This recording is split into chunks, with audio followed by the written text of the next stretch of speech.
Break के बाद आप सभी का स्वागत है। अब बात करेंगे महाराष्ट्र के पुणे जिले की, जहां एक सुपारी किलर द्वारा सुपारी देने वाले की ही हत्या की सनसनीखेज खबर सामने आ रही है। खबर के मुताबिक पुणे के खेड़ तहसील के रहने वाले एक पिता ने अपने ही बेटे की पत्नी की हत्या कराने की सुपारी एक किलर को दी थी, लेकिन उस सुपारी किलर ने बहू की हत्या करने की बजाय सुपारी देने वाले ससुर को ही मौत के घाट उतार दिया। मृतक बुजुर्ग का नाम विनायक भीखाजी पनमन बताया जा रहा है। आपको बता दें कि ये वारदात पुणे जिले के खेड़ा तहसील के शिंदे गांव की है। वहीं पुलिस ने हत्या की इस वारदात का खुलासा करते हुए 5 आरोपियों को गिरफ्तार कर लिया है। गिरफ्तार आरोपियों का नाम अविनाश, बब्बन राठौर, मोहम्मद शहजाद, इस्लाम उर्फ छोटू और मोहम्मद वसीम जब्बार बताया जा रहा है। गिरफ्तार किए गए आरोपियों के पास से पुलिस को एक देशी कट्टा, पिस्टल और 9 जिंदा कारतूस बरामद हुए हैं। पुलिस की यदि माने तो मृतक विनायक का एक बेटा है जिसका नाम अजीत है और उसकी शादी हो चुकी है। इसके बाद अजीत ने परिवार वालों को बिना बताए 2 साल पहले एक दूसरी शादी कर ली थी, लेकिन जब कुछ महीने के बाद पिता को इसकी जानकारी मिली तो इस बात को लेकर दोनों में अक्सर झगड़ा होने लगा। मृतक विनायक को लगा कि यह सब उसकी दूसरी शादी की वजह से हो रहा है, इसलिए उसने अपने बेटे की दूसरी पत्नी को मारने की साजिश रची और फिर उन्होंने अपने बेटे की दूसरी पत्नी को मारने के लिए गिरफ्तार किए गए आरोपियों को 1,34,000 रुपए की फिरौती दी।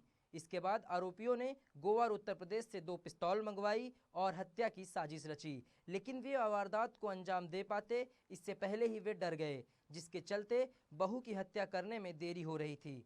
आरोपियों द्वारा देरी किए जाने के बाद मृतक विनायक ने उनसे सवाल जवाब करना शुरू कर दिया और कहा कि यदि वे वारदात को अंजाम नहीं देते हैं तो पैसे लौटाने पड़ेंगे।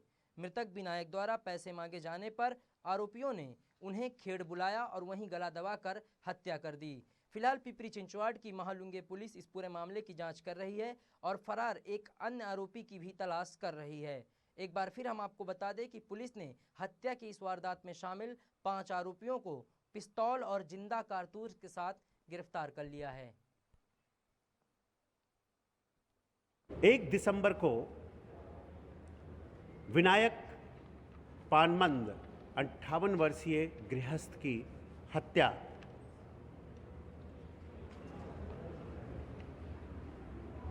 सुधीर मूंगसे के नवीन पत्रा शेड के पास एकांत में कर दी गई थी।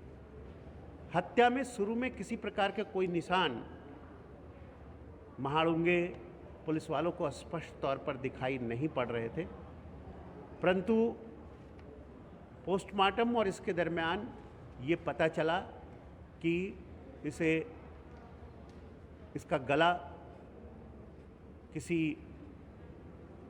रस्सी या बेल्ट से घोटा गया है, साथ ही हाथ का भी इस्तेमाल किया गया है और इन सब कारणों से इसके हत्या की जांच शुरू हुई। तब भी ये पता नहीं चल रहा था कि ये प्रौढ़ गृहस्थ की हत्या क्यों की गई है। उसका किसी से आर्थिक विवाद नहीं था, किसी से ज़मीनी विवाद नहीं था, किसी स्त्री संबंधी व्यक्तिगत विवाद भी नहीं था। लेकिन जब उसके फ़ोन की छाननी की गई, उसका अन्वेषण किया गया तो पता चला कि वो 2 सिम कार्ड का इस्तेमाल कर रहा था और एक ख़ास सिम कार्ड केवल एक व्यक्ति से बात करने के लिए प्रयोग करता था। ये सिम कार्ड वो अविनाश बब्बन राठौर नाम के एक जेसीबी ड्राइवर से बात करने के लिए काम करता था और उससे कोई बात के आधार पर जब हमारे पुलिस वालों ने उससे पूछताछ शुरू की अविनाश बब्बन राठौर को पकड़कर और उसके साथ बात करने वाले दूसरे लोगों को, तब जाकर ये पता चला कि 1,34,000 रुपये की पहली सुपारी अविनाश बब्बन राठौर को